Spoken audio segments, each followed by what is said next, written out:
कई बार जीवन में अच्छे काम करने के बावजूद लोगों से बुराइयां सुनने को मिलती हैं। ऐसे में हमें धैर्य रखना चाहिए और सभी बुराइयों पर ध्यान दिए बिना अपने लक्ष्य की ओर बढ़ते रहना चाहिए। एक संत और उनके शिष्य की यह साखी इस बात पर प्रकाश डालती है। तो चलिए बिना देर के शुरुआत करते हैं आज की साखी की। पुराने समय की बात है। एक संत अपने शिष्य के साथ एक गांव में कुछ दिन के लिए ठहरे हुए थे। उनकी साधना और प्रवचन लोगों के दिलों को छूने लगे थे। उनकी ख्याति धीरे धीरे चारों ओर फैलने लगी और दूर दूर से लोग उनके दर्शन करने के लिए आने लगे। संत के उपदेशों और उनके ज्ञान से प्रभावित होकर लोग उनसे मार्गदर्शन प्राप्त करने दूर दूर से आने लगे। कुछ ही दिनों में गांव के हर कोने में उनकी बातों की ही चर्चा होने लगी। लेकिन उसी गांव में एक पंडित भी था जो पहले से ही अपने अनुयायियों के साथ प्रतिष्ठित था। जब उसने देखा कि लोग अब उस संत की ओर आकर्षित हो रहे हैं तो उसे ईर्ष्या होने लगी। उसे यह भय सताने लगा कि अब उसके अनुयायी कम हो जाएंगे और उसका सम्मान भी घट जाएगा। अपने स्वार्थ में डूबा वह पंडित संत के खिलाफ दुष्प्रचार करने लगा।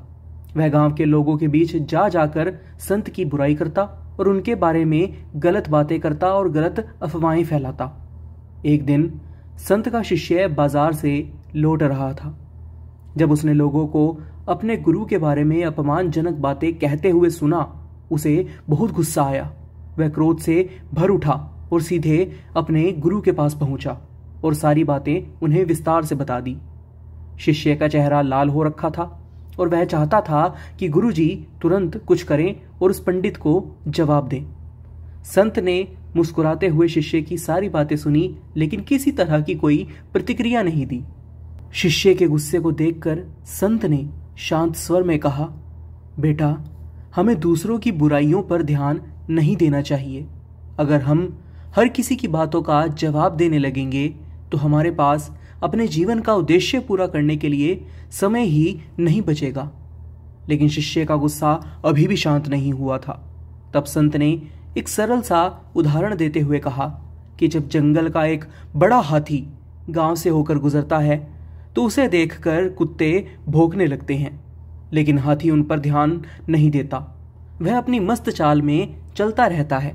कुत्ते थक कर वापस अपने इलाके की ओर लौट जाते हैं, लेकिन हाथी अपनी राह पर बढ़ता रहता है। ठीक इसी तरह हमें भी उन लोगों की बातों पर ध्यान नहीं देना चाहिए जो हमारे बारे में गलत भ्रांतियां फैलाते हैं। हमें केवल अपने काम पर ध्यान केंद्रित करना चाहिए और सत्य के मार्ग पर चलते रहना चाहिए। संत की यह बात सुनकर शिष्य का क्रोध धीरे धीरे शांत हो गया। उसे समझ आ गया कि जीवन में हमें आलोचना और नकारात्मक बातों से विचलित नहीं होना चाहिए, बल्कि अपने कर्म की ओर ध्यान को केंद्रित रखना चाहिए। इस साखी से हमें यह सीख मिलती है कि जब हम कुछ अच्छा करते हैं तो कई बार लोग हमारे खिलाफ बातें करते हैं, हमें नीचा दिखाने की कोशिश करते हैं, लेकिन हमें उन बातों पर ध्यान बिल्कुल नहीं देना चाहिए।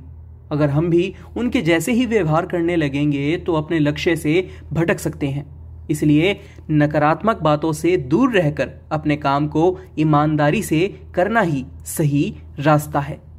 समय के साथ हमारे अच्छे कर्म ही लोगों का मुंह बंद कर देंगे। आज की यह साखी आपको कैसी लगी? अपनी राय हमें कमेंट बॉक्स में ज़रूर बताइएगा और इसे ज़्यादा से ज़्यादा लोगों के साथ शेयर भी ज़रूर कीजिएगा ताकि आप भी पुण्य के भागीदार बन सकें। फिलहाल के लिए बस इतना ही। एक बार फिर से लौटेंगे नई साखी के साथ। तब तक के लिए राधा स्वामी जी।